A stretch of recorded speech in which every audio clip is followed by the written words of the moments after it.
할렐루야, 저는 오병익교회 7교구 박순자 목장의 박순자 목자입니다.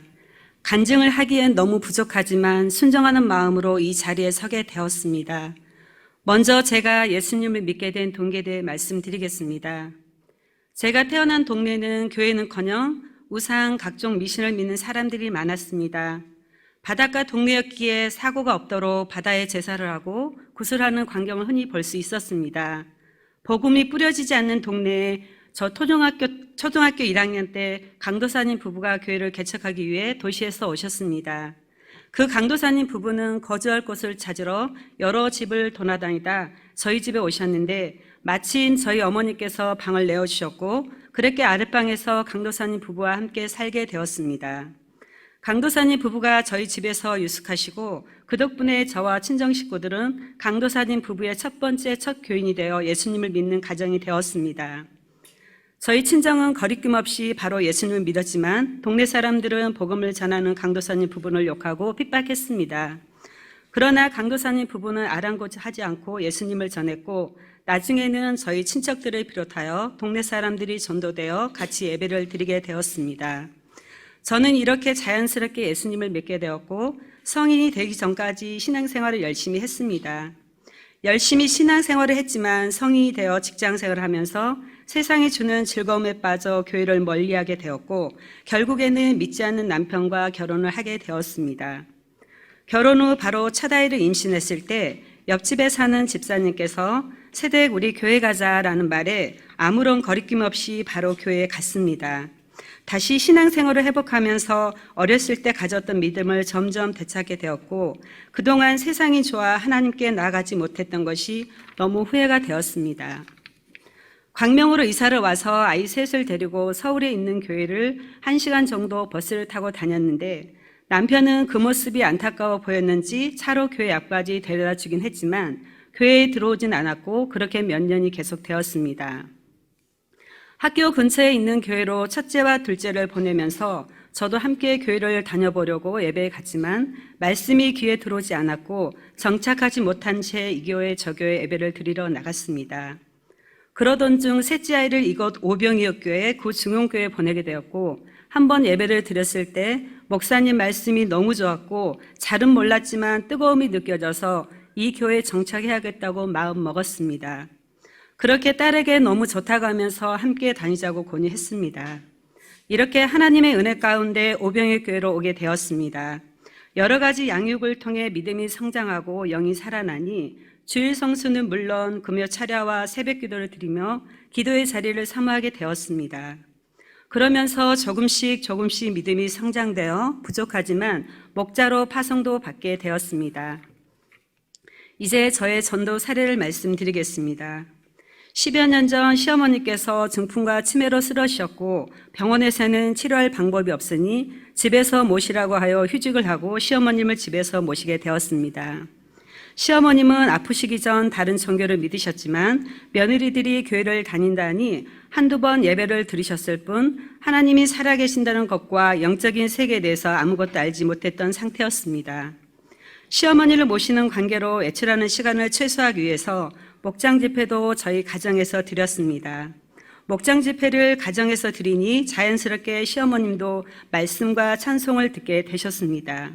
부목사님께서 신방 오셔서 영적 기도도 해주셨고 제가 교회에 다녀오겠다고 말씀드리면 거동을 할 수 없음에도 불구하고 나도 교회에 따라갈란다라고 하시며 저리기도 하셨습니다. 하루는 저를 부르시더니 나 여태껏 귀신 종노릇 했다. 이제부터는 귀신 종노를 안 할란다라고 말씀하셨습니다. 저는 너무 놀랐습니다. 중풍으로 인해 눈도 안 보이시고 거동도 못하시고 치매로 인해 인지 능력도 떨어지신 분이 누가 알려주지도 않았는데 저런 영적인 세계를 어떻게 아실까? 너무 신기했습니다. 시어머님은 남편에게 며느리가 교회 다닐 때 교회 잘 따라다니라고 유언으로 남기시고 평안하게 돌아가셨습니다. 절대 하나님을 믿지 않으실 것 같았던 시어머님에게 은혜를 주신 하나님께 감사드립니다. 아마도 우리 어머님을 구원시켜 주신 것은 모시고 산 것에 대한 하나님의 큰 선물이었던 것 같습니다. 시어머님이 이렇게 유언을 남겼지만 그래도 남편은 교회에 나오지 않았고 지금은 피곤하니 나중에 갈게 라는 말만 되풀이하였습니다. 그렇게 몇 년이 지나 큰딸이 고3이 되었고 수능을 100일 앞두었을 때 저는 작정 새벽 기도를 하기로 마음먹고 딸과 함께 새벽 기도를 갔는데 딸아이를 먼저 놓고 기도한 게 아니라 남편의 영혼을 구원해달라는 기도가 먼저 나왔고 더 간절히 기도했습니다. 옆에서 기도하던 딸은 엄마는 대학 진학을 놓고 기도를 한다면서 아빠 구원을 위해서 더 많이 기도한다며 남편에게 말하기도 했습니다. 수능이 끝나고도 새벽 기도를 계속 나가 남편을 위해 기도하던 중 지혜가 떠올랐습니다. 딸이 예배 반주를 하게 되어 피아노를 치는데 남편에게 보러 오라고 설득해야겠다라고 생각을 했습니다. 저는 이때다 싶어 더욱더 기도하였고 하나님의 은혜로 남편은 신년 감사 예배 때 등록하게 되었습니다. 할렐루야. 남편은 양육도 잘 받고 광명성전에 있을 때 성가대도 하게 되면서 조금씩 믿음이 성장해 가는 것을 느꼈습니다. 또한 전도에 대한 열정이 있어 동료도 전도하고 저에게는 동네 사람들을 전도 안 한다고 나무라기까지 했습니다. 남편은 신앙생활 몇 년 하지 않았는데도 전도하는데 남편보다 훨씬 신앙생활을 오래 한 저는 집사의 직분을 가지고 있음에도 전도하고 싶은 마음은 늘 있었지만 생각이었을 뿐 행함으로 보이지 못했습니다. 부끄러운 마음에 이제 진짜 전도해야겠다는 생각을 했을 때 꿈에서 예수님의 음성을 들었습니다. 너는 너의 이익을 남기기에 바쁜 것이지 하나님의 이익을 남기기에 바쁜 것이 아니다 라며 저를 책망하셨습니다. 그 꿈을 꾸고 두렵고 죄송스러운 마음에 곧 시작하는 특별 새벽 기도 기간에 맞춰서 열심히 전도해서 하나님의 이익을 남겨드려야겠다라고 마음을 먹었습니다. 그렇게 제58차 특별 새벽 기도가 시작이 되었고 하나님의 이익을 남겨드리겠다는 생각도 잠시였을 뿐 전도를 행하지 않은 채로 특별 새벽 기도 4일이 지났습니다. 저는 4일째 되던 날 집 화장실에서 넘어져 수술을 하여 병원에 입원하게 되었습니다. 전도를 하려고 마음먹었는데 전도하지 못하게 막은 악한 영에 괜히 진 것 같아 낙심도 했습니다. 수술 시간은 보통 사람의 4배 정도 걸렸고 지혈이 되지 않아 피가 부족해 수혈도 받아야 했고 보통 사람이 회복되어야 하는 기간에 저는 심한 통증으로 인해 잠을 잘 수가 없었습니다. 그런 상황이 계속 지속되다 교구에서는 중보 기도를 해주셨습니다. 하나님의 은혜로 지혈도 되고 통증도 완화가 되고 잠도 잘 수 있게 되면서 힘들어했던 병원에서의 생활은 감사로 바뀌게 되었고 하나님께 기도할 수 있는 시간이 되었습니다. 하루는 큰딸이 가져다 준 주보에 지난주 설교 말씀을 읽는데 맨 마지막에 쓰여있는 한 문장이 가슴에 깊이 박혔습니다. 전도는 못하는 것이 아니라 내가 안 하는 것이다 라는 말이었습니다. 그걸 보고 비록 노방에 나가지 못하고 움직임이 자유롭지 못했지만 내가 지금 있는 곳 병원에서 하나님을 전해야겠다는 생각을 했습니다. 주일 예배, 금요 철야, 새벽 기도를 핸드폰 실시간 영상으로 보았는데 주일 예배 실시간 영상을 볼 때 왠지 모르게 같은 병실을 쓰는 자매와 같이 영상을 보고 싶다는 생각이 들어서 그 자매에게 우리 목사님 설교가 너무 좋은데 우리 같이 들을까라고 물으니 바로 좋다며 같이 듣자고 했습니다. 그렇게 몇 번 영상으로 같이 예배를 드리게 되면서 그 자매와 교회에 대한 이야기를 계속 할 수 있었고 얘기를 하다 보니 신앙생활 중에 사람으로 인해 받은 상처를 알게 되었습니다. 누군가 끌어주는 사람이 있으면 교회에 나올 수 있겠다는 마음이 들어서 계속 복음을 전했습니다. 가정의 불화로 인해 아픔을 겪었던 그 자매는 저희 가정을 옆에서 지켜보면서 정말 행복하고 화목한 가정 같다고 좋은 자녀를 두어서 너무 좋겠다며 얘기를 했는데 그때마다 저는 어려서부터 신앙생활을 하고 하나님을 잘 믿으니까 하나님이 이렇게 행복한 가정을 선물로 주셨다고 하나님이 하신 거라고 했습니다. 이렇게 계속 저의 입술로 복음을 전하고 간증거리를 얘기하고 하나님 자랑, 교회 자랑을 하니 그 자매도 지금 당장은 교회에 나가지 못하지만 꼭 교회에 나가겠다고 진짜로 하나님 잘 믿겠다고 약속했습니다. 저는 그 자매와 일들을 통해 어떠한 상황에서도 전도할 수 있다는 것을 깨닫게 되었습니다. 전도를 하지 못했을 때 저의 가장 큰 핑계거리는 지금 제가 전도할 수 있는 상황이 아니에요. 몸이 너무 힘들어서 전도 못할 것 같아요 였는데 너무 아프고 힘들었던 그 기간에 하나님을 전하고 나니 내가 그동안 이 핑계 저 핑계 대면서 전도하지 못했던 것을 깨달았습니다. 예전에는 전도에 대한 마음을 굴뚝 같았으나 행하지 않았다면 이제는 실천하겠다는 생각을 하여 관계전도, 노방전도 등을 하게 되었습니다. 먼저 관계전도 사례입니다. 같은 직장에 다녀 친하게 지내는 언니와 동생이 있는데 그들을 전도하겠다는 마음이 들어 복음을 전하기 시작했습니다. 예전에는 그냥 몇 번 교회 가자라고 했지만 전도에 대한 열정이 생기고 나니 말씀에 순종하는 마음으로 천국 복음을 전하고 하나님 자랑, 교회 자랑을 하게 했습니다. 그러던 중 목장 영적 추수 행사를 하게 되었고 이때다 싶어 언니와 동생에게 얘기를 했습니다. 언니, 소원이 있어. 언니가 교회 다녀서 예수님 믿고 구원받는 게 내 소원이야 라고 했더니 저의 진심이 통했는지 그렇게 오지 못하겠던 언니와 동생이 알겠다며 교회 와서 같이 예배를 드리고 등록도 했습니다. 너무 감사했습니다. 매주 교회를 나오지는 않지만 저는 그 언니와 동생을 위해서 영혼을 위해서 열심히 기도할 것입니다. 그렇게 전도 열매가 맺어지게 되니 목장 집회 때 태신자를 위해 기도하는 시간에 기도할 태신자가 없어졌습니다. 그래서 태신자를 보내달라고 기도하였습니다. 그렇게 기도를 하고 나니 같은 골목에서 살고 있어 자주 마주쳤던 한 어르신과 딸이 생각이 났고 그들을 전도하겠다는 마음이 생겨났습니다. 그래서 그분들이 골목에 자주 나오는 시간에 밖에 한번 나가보기도 하고 골목에서 만났을 때 인사를 하고 대화를 나눈 시간을 늘려갔습니다. 관계가 어느 정도 쌓였을 때 교회 다니자고 하니 그 자매는 절대 교회 가지 않을 것 같으니 힘 빼지 말라며 전화번호를 알려주면 교회 가자고 연락할 것 같으니까 전화번호도 알려주지 않았습니다. 저는 그 얘기를 들으면서 낙심한 것이 아니라 오히려 자매에게 자매의 가정에 주님이 필요하구나라는 생각을 하게 되었고 더 좋은 관계를 맺기 위해 노력했습니다. 내가 해줄 수 있는 것이 무엇일까 생각을 하다가 반찬을 만들어줘야겠다는 생각을 했고 일부러 반찬을 많이 만들어서 반찬을 계속 가져다 주었습니다. 감사하게도 그 자매는 제가 만든 반찬이 먹어본 반찬 중에서 제일 맛있다며 좋아했고 저와의 관계는 점점 더 좋아졌습니다.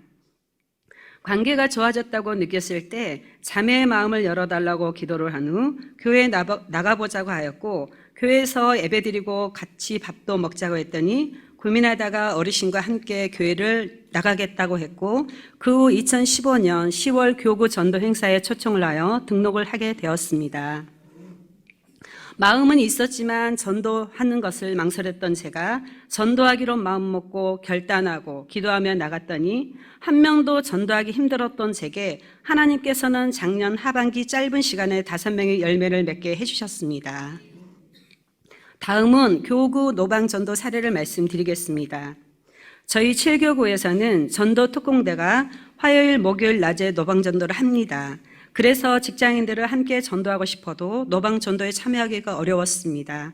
그래서 교구에서는 낮전도에 참여하지 못하는 직장인들을 위해 저녁 전도팀을 만들어 전도를 한 지 5개월째 접어들었습니다.